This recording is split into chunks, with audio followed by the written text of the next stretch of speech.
علیکم ناظرین، اس ویڈیو میں ہم بات کریں گے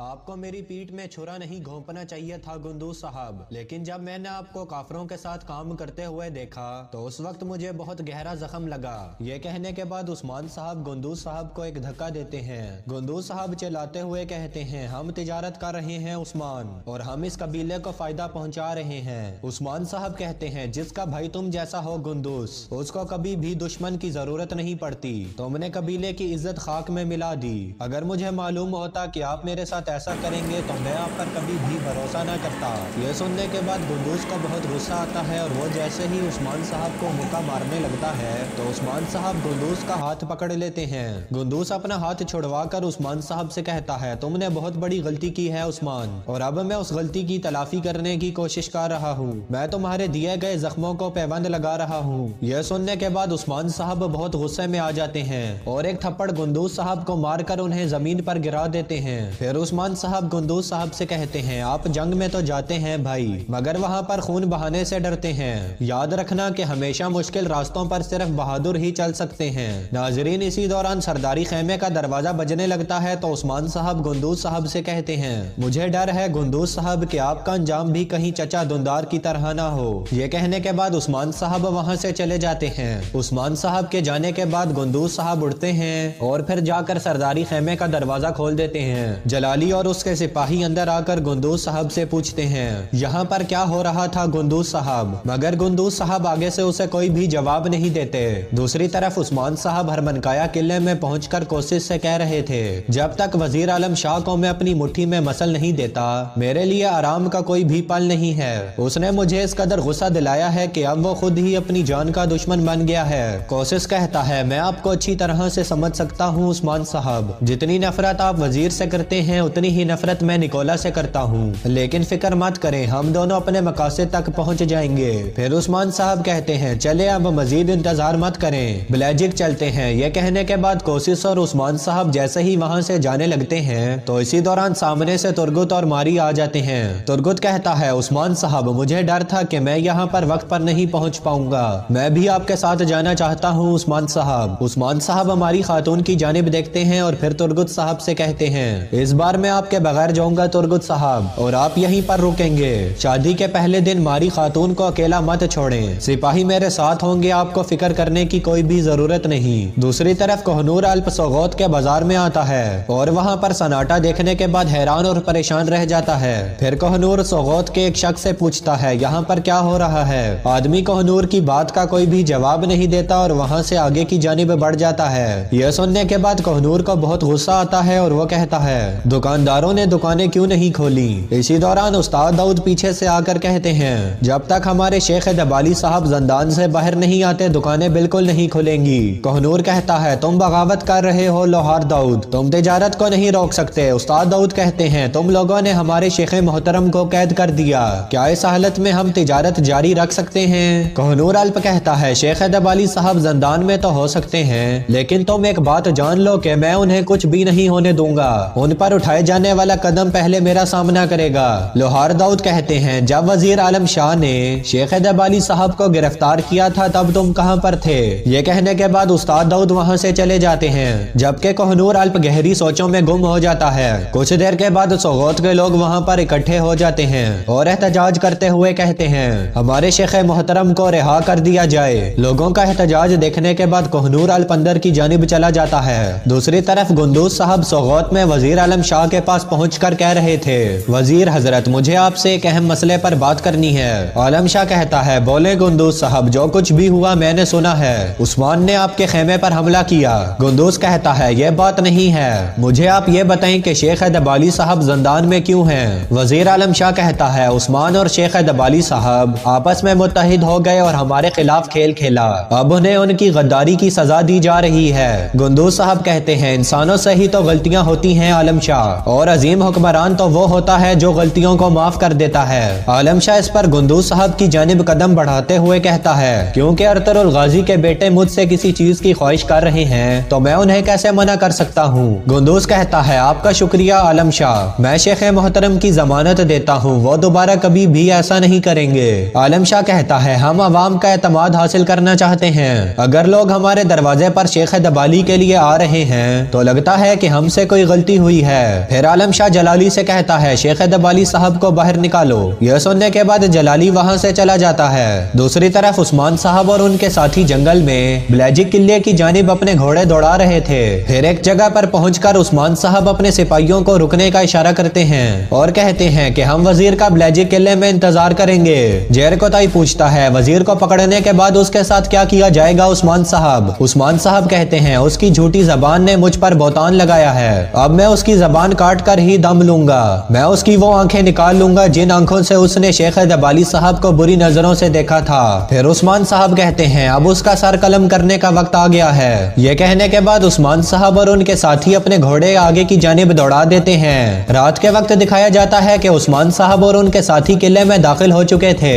پھر عثمان صاحب اپنے ساتھیوں سے کہتے ہیں میں وزیر عالم شاہ کے کمرے میں جا رہا ہوں، وہ اب میری انصاف کی تلوار کا مزہ چکھے گا۔ ادھر مرکزی ہال میں روگادوس کوسس اور نکولا سے کہہ رہا تھا اس سے کوئی فرق نہیں پڑتا کہ بازار کہاں پر ہے، یہ بازار ہم سب کے لیے بہت کچھ لائے گا۔ نکولا کہتا ہے اور ہم دن بدن امیر ہوتے چلے جائیں گے۔ کوسس کہتا ہے سچ کہوں تو مجھے اس بات کا بالکل بھی یقین نہیں تھا، وزیر نے جو ہم سے وعدہ کیا اس نے اس سے بڑھ کر ہمارے لیے کام کیا۔ روگادوس کہتا ہے صبح کی پہلی کرن کے ساتھ بازار سج جائے گا، کل بلیجک میں ایک بہت بڑا میلہ ہوگا۔ ادھر وزیر عالم شاہ بھی بلیجک قلعے میں پہنچ چکا تھا۔ عالم شاہ جب روگادوس کے پاس پہنچتا ہے تو روگادوس اسے خوش آمدید کہتا ہے۔ دوسری طرف وزیر عالم شاہ کے کمرے میں عثمان صاحب اپنی تلوار نکال لیتے ہیں اور اپنے آپ سے کہتے ہیں وزیر عالم شاہ ایک ایسا منافق ہے کہ اب اسے دو ٹکڑوں میں کاٹنا میرا فرض بن گیا ہے۔ ادھر گندوز صاحب بھی بلیجک قلعے میں پہنچ چکے تھے۔ گندوز جب مرکزی ہال میں آتا ہے تو عالم شاہ کہتا ہے ہم نے جو فلاحی نظام قائم کیا ہے اس کے محافظ ہمارے گندوز صاحب ہیں۔ روگادوس کہتا ہے چونکہ گندوز صاحب بھی یہاں پر آ گئے ہیں تو اب ہمیں اپنے اپنے کمروں میں چلنا چاہیے کیونکہ کل بازار کی تقریب ہوگی، اس لیے اب ہمیں آرام کر لینا چاہیے۔ اس کے بعد سب لوگ وہاں سے باہر کی جانب چلے جاتے ہیں۔ باہر آ کر روگادوس سب لوگوں کو ان کے کمرے دکھا دیتا ہے۔ عالم شاہ جب اپنے کمرے میں جانے لگتا ہے تو اس کے سپاہی عالم شاہ سے کہتے ہیں ہم یہیں پر ہوں گے وزیر حضرت۔ یہ سن کر روگادوس پریشان ہو جاتا ہے۔ اس کے بعد عالم شاہ اپنے کمرے میں داخل ہو جاتا ہے۔ عالم شاہ جیسے ہی کمرے کے دروازے سے تھوڑا سا دور جاتا ہے تو عثمان صاحب پیچھے سے کمرے کا دروازہ بند کر دیتے ہیں۔ عثمان صاحب کو دیکھتے ہی وزیر عالم شاہ کے ہوش اڑ جاتے ہیں۔ عثمان صاحب مسکرا کر کہتے ہیں کیا ہوا وزیر، تم اتنی لمبی سانسیں کیوں لے رہے ہو؟ کیا تمہیں معلوم ہے کہ یہ تمہاری آخری سانسیں ہیں؟ تو ناظرین یہیں پر اس ایپیسوڈ کا اختتام ہوتا ہے۔ اسی کے ساتھ میں ملوں گا آپ سے اگلی ویڈیو میں، تب تک کے لیے اللہ نگہبان۔ منگول باقی قبیلوں کی طرح ایک قبیلہ تھا جہاں پر دیگر قبائل پانی اور اپنے جانوروں کے لیے چارہ تلاش کرنے میں مصروف رہا کرتے تھے۔ ان کی تمام عمر شکار کرتے ہوئے گزر جاتی تھی۔ جانوروں کا شکار کرنا ہی ان کا اصل پیشہ تھا۔ انہی جانوروں سے وہ گوشت اور دودھ اور چمڑا حاصل کرتے تھے۔ گھوڑیوں کے دودھ سے وہ ایک خاص شراب تیار کرتے تھے جسے وہ خمیر کہا کرتے تھے۔ ان کا گزر بسر جانوروں کی کھالوں کی لین دین میں ہوا کرتا تھا۔ ان قبائلوں کا تعلق ترک اور چین کے ساتھ تھا۔ قبائل بیرون ملک کے حملوں سے محفوظ رہنے کے لیے چین سے دوستی کر بیٹھے تھے اور انہیں ایک بھاری رقم کا ٹیکس ادا کیا کرتے تھے۔ سب سے پہلے بات کرتے ہیں منگولوں کے رہن سہن کی۔ منگول لکڑی کے فریم کے اوپر بنائے جانے والے خوبصورت سے خیموں میں رہا کرتے تھے جس کی ایک بہت اونچی چھت ہوا کرتی تھی جس پر سفید چونا پھیر دیا جاتا تھا۔ یہ خیمے کو بارش اور تیز ہواؤں سے محفوظ رکھتا تھا۔ خیموں کا دروازہ شمال کی جانب رکھا جاتا تھا۔ دور سے یہ خیمے ایک مشروم کی طرح دکھائی دیتے تھے۔ ان خیموں کو چھکڑوں کے اوپر بھی نصب کیا جا سکتا تھا۔ ہجرت کے وقت ایک خانہ بدوش اپنے خیمے اور اپنے تمبو اپنے ساتھ لے جایا کرتے تھے۔ کیمپوں کی جگہ کا انتخاب کرتے وقت گرمی اور سردی کے موسموں کو مد نظر رکھتے تھے۔ چھوٹے خیموں کے ساتھ بڑے خیمے بھی ہوا کرتے تھے۔ ان کا طول و عرض 30 فٹ تک ہوا کرتا تھا۔ ایسے خیموں کی تمارت کے لیے بیل گاڑی اور مزید تعمیراتی انتظام کا انتظام کیا جاتا تھا۔ خیموں کے دروازے رنگدار ہوتے تھے، ان دروازوں کو خوبصورت دکھانے کے لیے ان پر بہت سے پودے اور پھول رکھا کرتے تھے۔ منگول جنگلی جانور اور پرندے پالنے کے بہت زیادہ شوقین تھے۔ خیموں کے اوپر فرش پر سوکھی گھاس ڈال دیا کرتی تھی جسے جانوروں کی کھالوں سے ڈھانپا جاتا تھا۔ خیموں کے اندر عورتوں کی بیٹھنے کی جگہ مردوں سے ہٹ کر بنائی جاتی تھی۔ خیمے کے اندر دھواں گزرنے کا ایک سوراخ رکھا جاتا تھا۔ خیموں کے اندر بیٹھنے کا ایک بہت اچھا مخصوص انتظام ہوا کرتا تھا۔ خیمے کے اندر بہت سی نشستیں لگائی جاتی تھی۔ اس کے بعد بات کرتے ہیں منگولوں کے مذہب کی۔ جہاں تک منگولوں کے مذہب کا تعلق ہے، یہ بتوں کی پرستی کرتے تھے۔ خیمے کے اندر دروازوں کے دونوں طرف بت رکھے جاتے تھے۔ ان بتوں سے ان خانہ بدوشوں کے ذہن میں انسانی تصور کا معلوم ہوتا ہے۔ ان بتوں کے ساتھ ساتھ پاستان کی شکل کی چھوٹی چیزیں اس مقصد کے لیے رکھی گئی تھی کہ وہ ان کی جان و مال اور جانوروں کی اچھی طرح سے حفاظت کریں گے۔ ان کا عقیدہ تھا کہ ان اشیاء کی موجودگی سے ان کے جانوروں کا دودھ بڑھتا ہے اور ان کے بچے بہت ہی زیادہ صحت مند پیدا ہوتے ہیں۔ منگولوں کے خیموں میں ریشم کی موجودگی کا بھی پتہ چلتا ہے۔ وہ لباس کے علاوہ خیموں کو بھی سلک سے سجا کر رکھتے تھے۔ ریشم ان کے ہاں ایک قیمتی چیز تصور کیا جاتا تھا۔ اگر کوئی ان میں کچھ چوری کرنے کی کوشش کرتا تو اسے ناقابل ترافتی جرم تصور کیا جاتا تھا۔ اس جرم کی سزا بس موت ہوا کرتی تھی۔ ان بتوں کو سوئی دھاگے سے تیار کیا جاتا تھا۔ خانہ بدوش یہ کام بڑی خوشی، عزت اور بہادری کے ساتھ کیا کرتے تھے۔ اس کے بعد بات کرتے ہیں منگولوں کے کھانے پینے کی۔ ان کا کھانا کسی ذائقہ یا لذت کے بغیر ہوا کرتا تھا۔ وہ ہر چیز جو کھائی جا سکتی تھی یہ وہ کھا لیتے تھے۔ حرام حلال ان کے ہاں کوئی بھی تمیز نہیں تھی۔ کتے کو بھی بڑی شوقین سے کھاتے تھے۔ بھیڑیوں کو کاٹ کر کھا جاتے تھے۔ لومڑیاں اور گھوڑے ان کے دسترخوان کی زینت تھے۔ جب کبھی کھانے کو کچھ نہ ہوتا تھا تو وہ انسانی گوشت کھانے سے بھی انکار نہیں کرتے تھے۔ دلچسپ بات یہ ہے کہ ان کے پاس نہ گندم تھی، نہ روٹی تھی، نہ سبزی، اور نہ کھانا پکانے کا طریقہ انہیں آتا تھا تو صرف گوشت ہی گوشت۔ گوشت بھی وہ مقدار میں اتنا کم کھاتے تھے کہ یہ مقدار ان کی پرمشقت زندگی سے انتکار ہو جاتی تھی۔ کھاتے وقت ان کے ہاتھ گوشت سے بھر جاتے تھے، جنہیں وہ اپنے جوتے کپڑوں سے یا پھر کوئی بھی چیز سامنے آتی تھی اس سے صاف کر لیا کرتے تھے۔ منگولوں کی عادات اور ان کی خوراک پر بات کرتے ہوئے اگر ان کی کشید کردہ شراب کا ذکر نہ کیا جائے تو ان کی کہانی بالکل ہی ادھوری رہ جائے گی۔ جیسا کہ پہلے ذکر کر چکا ہوں کہ منگول گھوڑیوں کے دودھ کو استعمال کرتے ہوئے اسے شراب بناتے تھے۔ پہلے گھونٹ بھر کر وہ زبان پر چبھتی تھی، جب منہ سے نیچے اترتی تو گلے میں باداموں کا یا دودھ کا ذائقہ محسوس ہوتا تھا۔ ان کی بنائی گئی شراب نشہ آور اور شراب آور تھی۔ منگولوں کے ہاں ایک دوسری قسم کی بھی شراب تیار کیا جاتی تھی جس کا نام کوس موس تھا، اور یہ قبیلے کے بہت اعلیٰ تقبے کے لیے تیار کی جاتی تھی۔ اس کے بعد بات کرتے ہیں منگولوں کے رہن سہن اور شادی کے تکبیرات کے بارے میں۔ منگول عورتوں کی جسامت بہت موٹی ہوا کرتی تھی۔ جس عورت کی ناک موٹی ہوا کرتی تھی وہ خوبصورت تصور کی جاتی تھی۔ منگول عورتیں اپنے منہ پر بہت سے رنگ لگا لیا کرتی تھی اور اسی وجہ سے بعض دفعہ ان کے چہرے خراب ہو جایا کرتے تھے۔ منگول عورت صرف امور خانہ داری تک محدود نہ تھی بلکہ بہت سے بھاری کام بھی کیا کرتی تھی۔ وہ مردوں کے ساتھ لڑائی میں پورا حصہ لیا کرتی تھی اور خیمے بھی گاڑتی تھی۔ منگول عورت کا لباس کچھ اس طرح تھا کہ اس کا اوپری حصہ اوپر سے بہت زیادہ کس کے باندھتی تھی، کیونکہ اس وقت عورت کا صحیح طرح لباس سے سامنے نہیں آیا تھا۔ چمڑے کا چپل پہننا محدود تھا۔ شدید سردی اور برف باری میں منگول عورت کا لباس جانور کی کھال ہوا کرتا تھا۔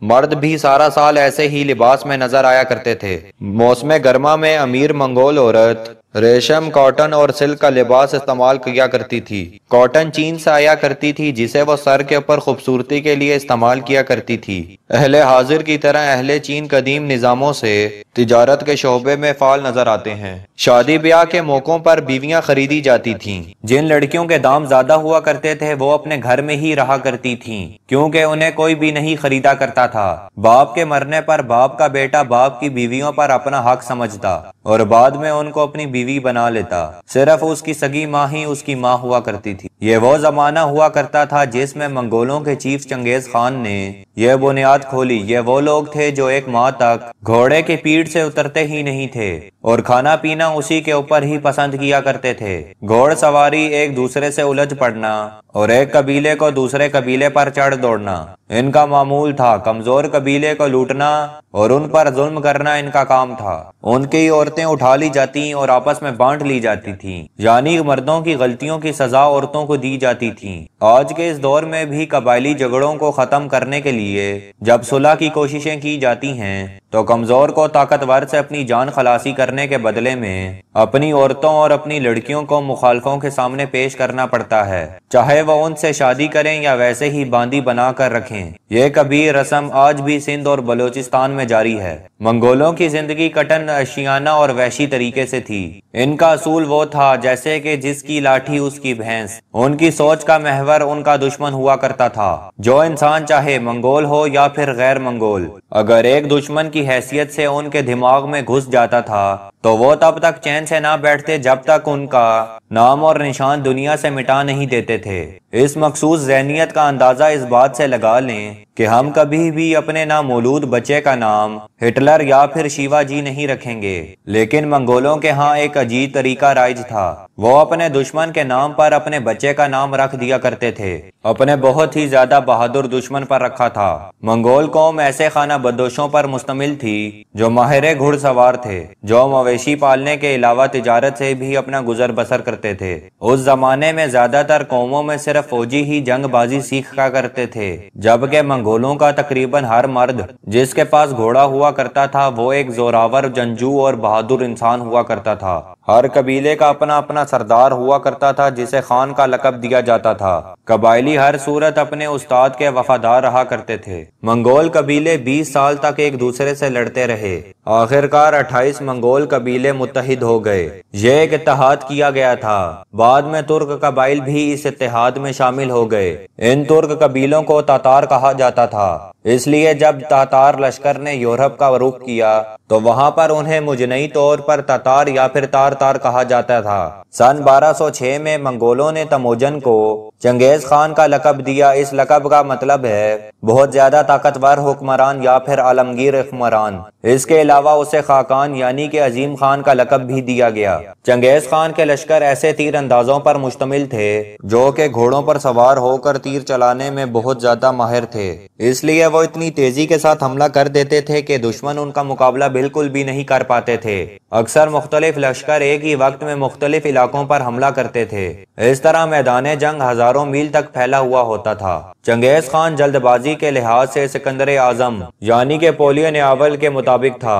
چنگیز خان کے زمانے میں رہنے والے فارسی مورخ ان نے اس بارے میں یہ لکھا ہے وہ بڑی ذہانت کا مالک تھا، لیکن اس کے ساتھ ساتھ زورجانی نے کسی اور نام کا لقب بھی انہیں دیا ہے۔ اس کے بعد بات کرتے ہیں منگول اور ان کی سلطنت کے عروج اور زوال کے بارے میں۔ روف کے باشندے زور کے مارے تھر تھر کانپ رہے تھے۔ مشرق کی سمت سے گھوڑ سواروں کا ایک بہت بڑا لشکر تیزی سے روف کی طرف بڑھ رہا تھا۔ روفی فورس نے ان کا سامنا کرتے ہوئے بری طرح شکست کھائی۔ جتنے بھی گاؤں، شہر اور قصبے اس لشکر کی زینت میں آئے وہ سب کے سب تباہ و برباد ہو گئے۔ آخرکار روف کا ایک ہی صوبہ اسلام منگولوں کے لشکر کے شکار میں آنے سے بچ گیا۔ وہاں کے ایک خوفزدہ مورخ نے لکھا، روف پر ایسے قبائل ٹوٹ پڑے ہیں جن کے بارے میں نہ تو ہمیں معلوم ہے کہ وہ کون ہیں اور نہ ہی ہم یہ جانتے ہیں کہ وہ کون سی زبان بولتے ہیں۔ روس پر حملہ کرنے والے یہ گھوڑ سوار اصل میں منگول تھے اور ان کا قبائلی علاقہ شمال مشرقی افریقہ میں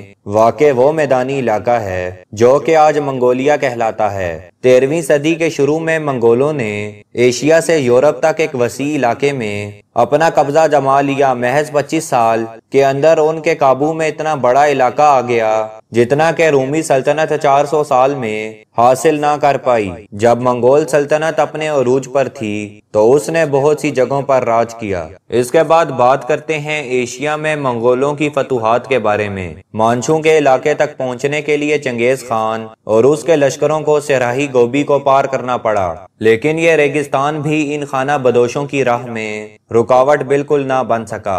انہوں نے اپنے گھوڑوں کا دودھ اور خون پی کر اس جگہ کو صحیح سلامت پار کر لیا۔ البتہ چین پر فتح حاصل کرنے کے لیے چنگیز خان اور اس کی فوج کو تقریباً 20 سال لگے۔ جب آخرکار چین اس کے قبضے میں آ گیا تو اس نے وہاں کے کاریگروں، تاجروں اور وہاں پر کام کرنے والے لوگوں کو اپنے ہاں کام پر لگا لیا تاکہ وہ اس کے لیے زیادہ سے زیادہ کام کر سکیں۔ اس کے علاوہ ان تمام لوگوں نے چنگیز خان کے لیے بارود والے بم بھی بنائے۔ شیرائے ریشم بھی چنگیز خان کے قبضے میں آ گئی تھی۔ اس کے ذریعے وہ مغربی قوموں کے ساتھ اور خاص طور پر ترکی سلطان محمد کے ساتھ تجارت کرنا چاہتا تھا۔ جس وسیع علاقے پر سلطان محمد حکمرانی کر رہا تھا اس میں آج افغانستان، تاجکستان اور ایران شامل ہے۔ سن 1218 میں منگول ایلچی سلطان محمد کی سلطنت کی سرحد پر پہنچے۔ وہ محض تجارتی معاہدے کرنے کے لیے آئے تھے، لیکن وہاں کے صوبیدار نے ان سب کو قتل کر دیا۔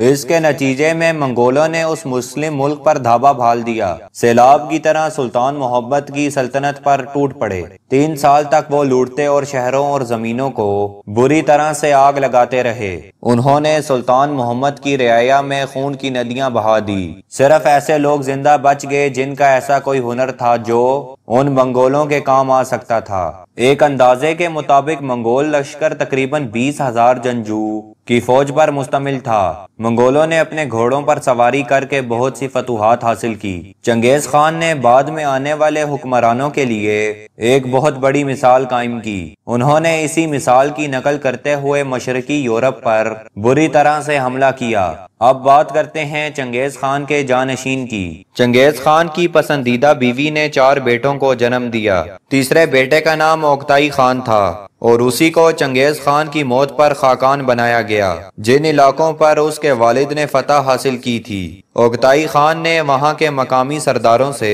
بہت سی چیزیں وصول کی۔ اس کے علاوہ اس نے شمالی مشرق میں کچھ جگہوں پر قبضہ جما لیا۔ منگول اپنی کامیابی کے نتیجے میں جلد ہی عیش و عشرت کی زندگی کے عادی ہو گئے۔ اپنی دولت میں اضافہ کرنے کے لیے اوکتائی خان نے نئے علاقوں پر حملہ کرنے کا فیصلہ کیا۔ اس نے یورپ پر حملہ کرنے کے ساتھ ساتھ جنوبی چین میں واقع ایک بہت بڑی سلطنت پر بھی حملہ کیا۔ یورپ میں تو اس نے فتح حاصل کر لی لیکن سنگ سلطنت کے زیادہ تر علاقوں پر قبضہ نہ جما سکا۔ سن 1326 میں 1.5 لاکھ منگول جنگجو انہوں نے سب سے پہلے دریائے ورگا کے حملے پر حملہ کیا۔ پھر انہوں نے دیگر روسی شہروں پر بری طرح سے چڑھائی کی۔ اس کے بعد منگولوں نے یہ پیشکش کی کہ اگر انہیں روسی شہروں میں موجود تمام مال کا 10واں حصہ دے دیا جائے تو وہ ان کو تباہ و برباد نہیں کیا کریں گے، لیکن روسیوں نے منگولوں کے ساتھ لڑنے کا فیصلہ کیا۔ لہٰذا منگولوں نے پتھر پھینکنے والی مشینوں کے ذریعے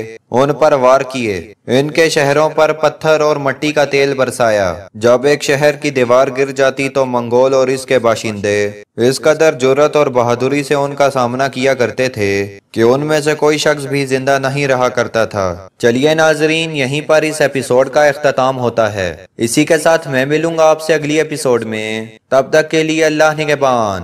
منگول باقی قبیلوں کی طرح ایک قبیلہ تھا جہاں پر دیگر قبائل پانی اور اپنے جانوروں کے لیے چارہ تلاش کرنے میں مصروف رہا کرتے تھے۔ ان کی تمام عمر شکار کرتے ہوئے گزر جاتی تھی۔ جانوروں کا شکار کرنا ہی ان کا اصل پیشہ تھا۔ انہی جانوروں سے وہ گوشت اور دودھ اور چمڑا حاصل کرتے تھے۔ گھوڑیوں کے دودھ سے وہ ایک خاص شراب تیار کرتے تھے جسے وہ خمیر کہا کرتے تھے۔ ان کا گزر بسر جانوروں کی کھالوں کی لین دین میں ہوا کرتا تھا۔ ان قبائلوں کا تعلق ترک اور چین کے ساتھ تھا۔ قبائل بیرون ملک کے حملوں سے محفوظ رہنے کے لیے چین سے دوستی کر بیٹھے تھے اور انہیں ایک بھاری رقم کا ٹیکس ادا کیا کرتے تھے۔ سب سے پہلے بات کرتے ہیں منگولوں کے رہن سہن کی۔ منگول لکڑی کے فریم کے اوپر بنائے جانے والے خوبصورت سے خیموں میں رہا کرتے تھے جس کی ایک بہت اونچی چھت ہوا کرتی تھی جس پر سفید چونا پھیر دیا جاتا تھا۔ یہ خیمے کو بارش اور تیز ہواؤں سے محفوظ رکھتا تھا۔ خیموں کا دروازہ شمال کی جانب رکھا جاتا تھا۔ دور سے یہ خیمے ایک مشروم کی طرح دکھائی دیتے تھے۔ ان خیموں کو چھکڑوں کے اوپر بھی نصب کیا جا سکتا تھا۔ ہجرت کے وقت ایک خانہ بدوش اپنے خیمے اور اپنے تمبو اپنے ساتھ لے جایا کرتے تھے۔ کیمپوں کی جگہ کا انتخاب کرتے وقت گرمی اور سردی کے موسموں کو مد نظر رکھتے تھے۔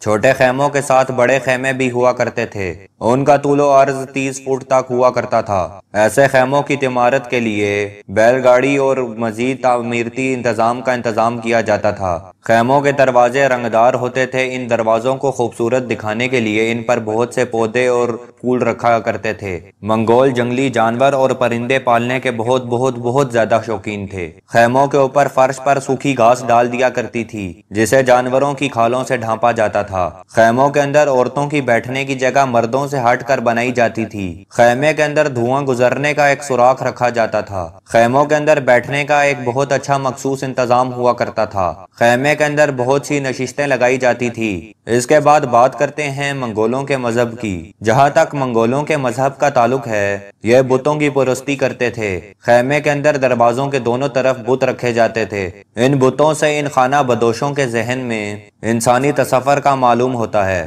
ان بتوں کے ساتھ ساتھ پاستان کی شکل کی چھوٹی چیزیں اس مقصد کے لیے رکھی گئی تھی کہ وہ ان کی جان و مال اور جانوروں کی اچھی طرح سے حفاظت کریں گے۔ ان کا عقیدہ تھا کہ ان اشیاء کی موجودگی سے ان کے جانوروں کا دودھ بڑھتا ہے اور ان کے بچے بہت ہی زیادہ صحت مند پیدا ہوتے ہیں۔ منگولوں کے خیموں میں ریشم کی موجودگی کا بھی پتہ چلتا ہے۔ وہ لباس کے علاوہ خیموں کو بھی سلک سے سجا کر رکھتے تھے۔ ریشم ان کے ہاں ایک قیمتی چیز تصور کیا جاتا تھا۔ اگر کوئی ان میں کچھ چوری کرنے کی کوشش کرتا تو اسے ناقابل ترافتی جرم تصور کیا جاتا تھا۔ اس جرم کی سزا بس موت ہوا کرتی تھی۔ ان بتوں کو سوئی دھاگے سے تیار کیا جاتا تھا۔ خانہ بدوش یہ کام بڑی خوشی، عزت اور بہادری کے ساتھ کیا کرتے تھے۔ اس کے بعد بات کرتے ہیں منگولوں کے کھانے پینے کی۔ ان کا کھانا کسی ذائقہ یا لذت کے بغیر ہوا کرتا تھا۔ وہ ہر چیز جو کھائی جا سکتی تھی یہ وہ کھا لیتے تھے۔ حرام حلال ان کے ہاں کوئی بھی تمیز نہیں تھی۔ کتے کو بھی بڑی شوقین سے کھاتے تھے۔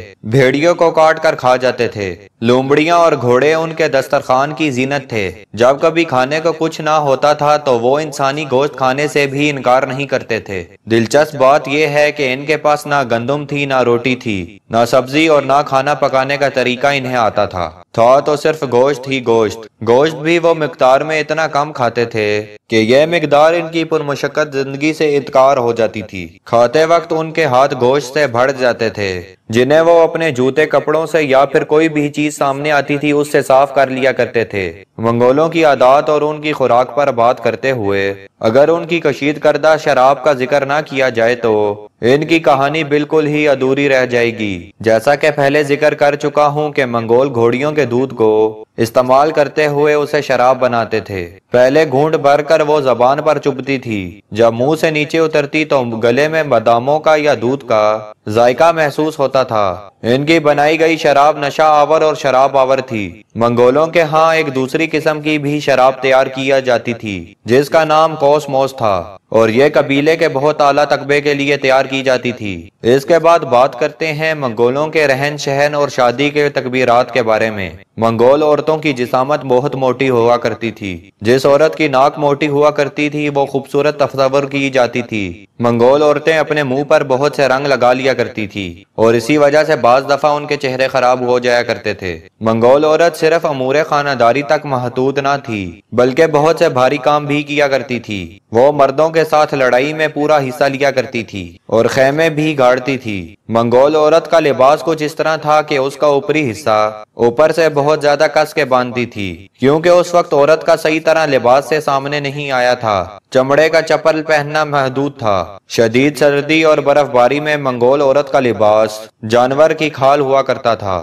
مرد بھی سارا سال ایسے ہی لباس میں نظر آیا کرتے تھے۔ موسم گرما میں امیر منگول عورت ریشم، کاٹن اور سلک کا لباس استعمال کیا کرتی تھی۔ کاٹن چین سے آیا کرتی تھی جسے وہ سر کے اوپر خوبصورتی کے لیے استعمال کیا کرتی تھی۔ اہل حاضر کی طرح اہل چین قدیم نظاموں سے تجارت کے شعبے میں فعال نظر آتے ہیں۔ شادی بیاہ کے موقعوں پر بیویاں خریدی جاتی تھیں۔ جن لڑکیوں کے دام زیادہ ہوا کرتے تھے وہ اپنے گھر میں ہی رہا کرتی تھیں کیونکہ انہیں کوئی بھی نہیں خریدا کرتا تھا۔ باپ کے مرنے پر باپ کا بیٹا باپ کی بیویوں پر اپنا حق سمجھتا اور بعد میں ان کو اپنی بیوی بنا لیتا، صرف اس کی سگی ماں ہی اس کی ماں ہوا کرتی تھی۔ یہ وہ زمانہ ہوا کرتا تھا جس میں منگولوں کے چیف چنگیز خان نے یہ بنیاد کھولی۔ یہ وہ لوگ تھے جو ایک ماہ تک گھوڑے کی پیٹھ سے اترتے ہی نہیں تھے اور کھانا پینا اسی کے اوپر ہی پسند کیا کرتے تھے۔ گھوڑ سواری، ایک دوسرے سے الجھ پڑنا اور ایک قبیلے کو دوسرے قبیلے پر چڑھ دوڑنا ان کا معمول تھا۔ کمزور قبیلے کو لوٹنا